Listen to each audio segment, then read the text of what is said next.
April 3rd, 2016, and one 8-year-old dance student named Haruka Weiser left her rehearsal at the University of Texas in Austin and started heading home. She even texted her roommate saying she was on her way back to the dorm, but she never made it. The next day, her body was found in Waller Creek, just a short walk from campus. Turns out, investigators discovered she'd been followed by a man who was first seen trying to break into a parked van, and then, seriously, he started trailing her while holding some kind of metal object. Cameras later caught him riding a bike and then again carrying Haruka's bag. So who was this guy and what made him commit such a horrifying crime?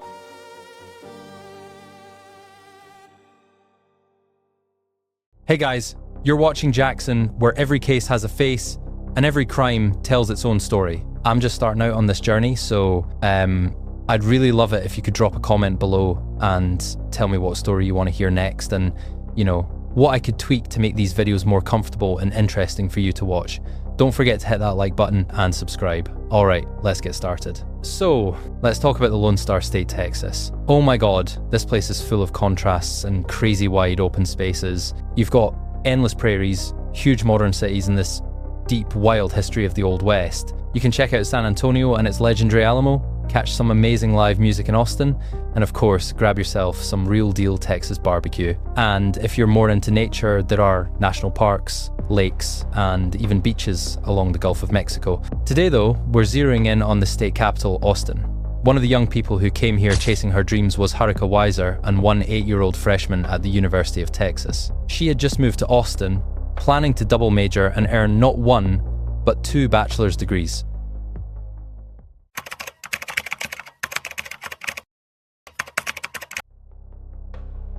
So, Haruka was born on June 20th, 1997 in Portland, Oregon, into this super loving family of 5. Her dad, Thomas Weiser, her mum, Yaso Tsunami, her little brother, Naburo, and her sister, Naomi. And yeah, as you can probably tell, Haruka had a mixed American-Japanese background. All 3 kids had double names, one Western and one Eastern, to honor both sides of their heritage. Her full name was Haruka Juliana Sunam Weiser. The Weiser family was really tight-knit. They loved spending time together and often traveled to tropical places. That stable, happy childhood gave Haruka this solid foundation for her future. She did great in school, and by the time she hit high school, she was totally excelling in math and science. Her family was so proud of her, and people who knew her saw her as this smart, well-rounded, super-driven girl. But when Haruka hit her teenage years, she found her real passion, dance and theatre. At 12, she literally begged her parents to let her take ballet lessons. And when they saw that spark in her eyes, they were like, alright, let's do it. By the time she turned 13, she started her first classes, and honestly, that changed everything for her. Even with this new obsession, she never let school slip. She was cheerful, confident, and just genuinely happy. She had tons of friends, cool hobbies, straight A grades, and a family that adored her. After graduating high school, she decided to combine both of her passions. She got into the University of Texas to study theatre and the arts, and medicine, dreaming of one day becoming a doctor. Of course, her family and friends were sad to see her move so far south, but it was her time to start her own life. When the school year kicked off in 2015, Haruka suddenly found herself in a brand new world, totally different, kind of overwhelming at first, but she adapted fast. She made new friends, settled in, and even landed roles in a few student theatre productions during her very first year.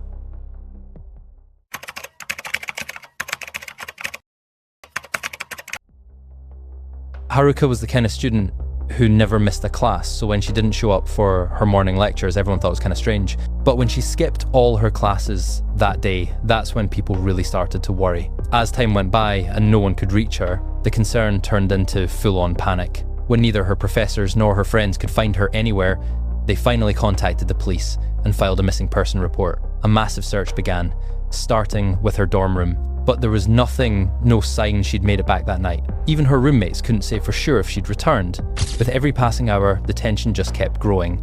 That's when law enforcement decided to widen the search beyond campus. And then they came across something absolutely chilling right along the path Haruka most likely took home from the university. Her friends managed to piece together her route from that night. Based on the time she sent her last text, she must have been walking home around 9:30 p.m. after sunset. The path went through this kind of deserted area, not really a place you'd want to walk alone at night. Haruka knew that, so she always texted her roommates whenever she left campus. But that evening, after sending her last message, the connection just stopped, and the next morning she never showed up for class.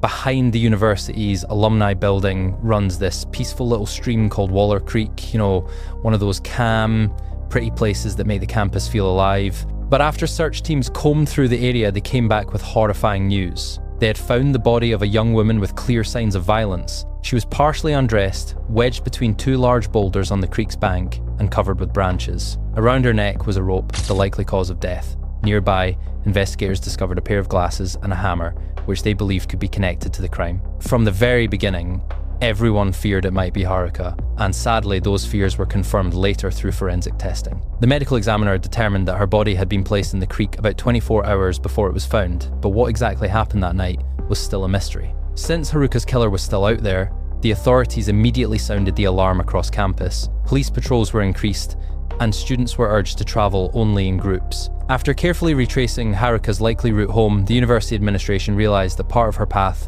was covered by surveillance cameras. And on one of those recordings, they spotted someone either walking or riding a red, maybe pink women's bicycle, carrying a backpack. To identify this person, the footage was released to the public. No one recognised the suspect, but Haruka's friends pointed out that the bag in the video looked exactly like hers. Shortly after the footage went public, Austin firefighters made a disturbing discovery. On the same night Haruka was killed, there had been a fire just a few blocks away on Medical Art Street at a cluster of old warehouse buildings. When firefighters arrived, they quickly determined it was arson. Inside one of the warehouses, they found a young man who looked like he'd been living there for a while. Judging by his belongings, he'd been staying there illegally. He told them he started the fire just to keep warm, which, according to the firefighters, wasn't unusual for homeless people in that area, especially when nights got cold. The boy was only 17, so they sent him to a local homeless shelter called LifeWorks. But here's where it gets wild. After seeing the footage from campus,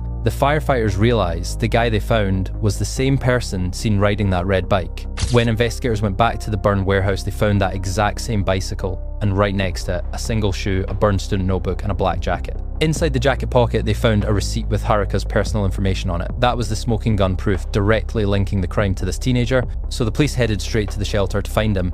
Surprisingly, he was still there when detectives arrived.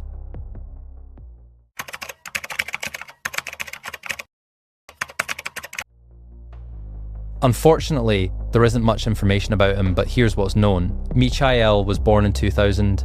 His mother, whose name hasn't been made public, wasn't exactly the caring or nurturing type. Instead of taking care of her baby, she was completely consumed by her addictions, drugs, and alcohol. Because of that, her son was born with fetal alcohol syndrome, a severe brain condition that affects a child's development before birth. Babies with this syndrome often experience withdrawal symptoms right after they're born. And honestly, no matter how many times I hear about that kind of thing, it's still hard to wrap your head around it. Due to his mother's destructive lifestyle, authorities took newborn Michael away from her immediately after his birth. But as sad as it sounds, kids who start life like that rarely get the chance to grow up in stability or safety, and Michael was no exception. Throughout his childhood, he was bounced back and forth between his grandmother's house and different foster families, and in both places he experienced abuse. On top of that, his development was severely delayed because of his condition. He didn't speak for years, and in school he was held back multiple times. No one really knows what exactly happened to him in those foster homes, but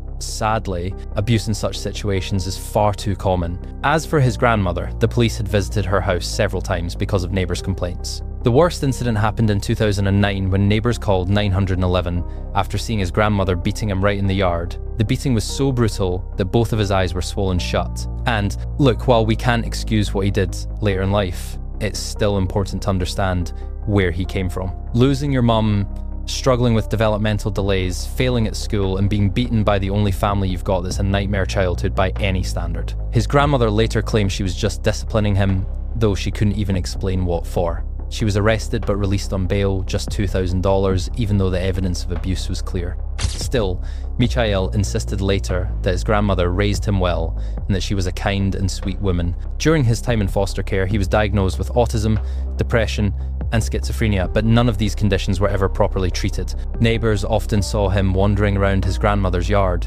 waving his arms as if trying to scare away invisible people. It could have been just a child playing or loneliness, but most likely it was a symptom of schizophrenia. As a teenager, according to his sisters, Michael could actually be kind and even cheerful. He tried to stay positive despite everything he'd been through. There's even an old photo of him in his Texas high school paper, smiling, looking like a kid who just wanted to start over. But his sisters also said he could snap in an instant, getting angry over the smallest things, which is actually a pretty common trait for people with autism. Years of neglect and abuse had destroyed his mental health. Eventually, his grandmother kicked him out, telling him it was time to figure life out on his own. So, at just 16, Michael ended up on the streets. He then walked and hitchhiked more than 370 miles all the way to Austin. He wandered around the city, sleeping in temporary shelters or wherever he could find a corner to stay dry, basically surviving day to day. And as we know now, it all ended tragically on the night of April 3rd, 2016. When police arrested him, he barely said a word. A psychological evaluation revealed that his IQ was significantly below the average level for a 17-year-old. The specialist confirmed his earlier diagnoses: autism, depression, and schizophrenia. But despite that, the court ruled that he was mentally competent, meaning he did understand that what he did was wrong and punishable. After all, if he hadn't understood that, he wouldn't have tried to hide the body or burn Haruka's belongings. Who was he really? What brought him to Austin? And what was his motive for committing such a brutal crime?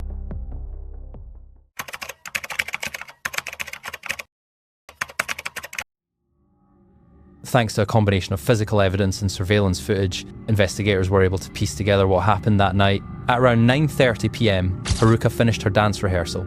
She texted her friend that she was heading home and took her usual route between the university and her dorm. Surveillance footage captured Michael standing next to a van parked along that path. It's believed that at first, he was trying to break into the vehicle, but when Haruka appeared, his attention shifted to her. In that area, the two of them were completely alone. The footage shows Michael setting down his bike and then following her down the trail. It's unclear whether he tried to speak to her beforehand, but what's certain is that at some point, he attacked her.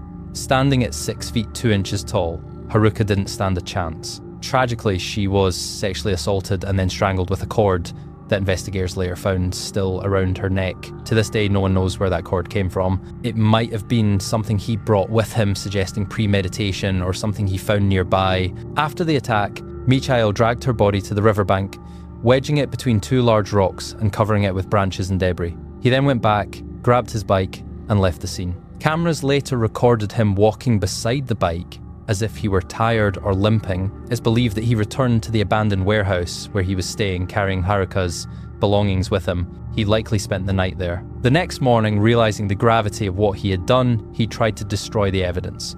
That's when firefighters discovered him and brought him to a homeless shelter, where he was arrested the following day. The court proceedings that followed were long, complicated, and, worst of all, revealed shocking negligence rare, even for a murder case. In June 2016, Michael was officially charged with murder, robbery, attempted kidnapping, and sexual assault. The trial was set for March 2017, but it was postponed after a major problem arose with the DNA analysis. Due to inexperience and serious procedural errors, the Austin Police Department's forensic lab was shut down in July 2016. As a result, they could only process about 20 samples per month, creating a massive backlog of cases. Because of the long delays, much of the DNA evidence degraded over time and was later deemed invalid in court. Accused of killing a UT freshman nearly 2 years ago is delayed again. Mikhail Kreiner is charged with capital murder in the death of Haruka Weiser. Today, his attorneys say the trial is delayed at least until May because they are waiting on DNA results and scheduling conflicts. Since Kreiner was 17 at the time of Weiser's death, he is not eligible for the death penalty. Eventually, Michael's trial was rescheduled for July 2018. He was charged with capital murder, and if found guilty, he faced a life sentence with a minimum of 40 years behind bars before being eligible for parole. However, because he was only 17 years old at the time of the crime, he was spared the possibility of a death sentence. The jury consisted of 7 women and 5 men. They were presented with the evidence collected by investigators, including the cord used to strangle Haruka, her clothing, and her personal belongings. One of the most crucial pieces of evidence was a pair of eyeglasses found in the creek near where Haruka's body was discovered. An optometrist confirmed that the glasses belonged to Michael, noting that his prescription was highly specific and unique.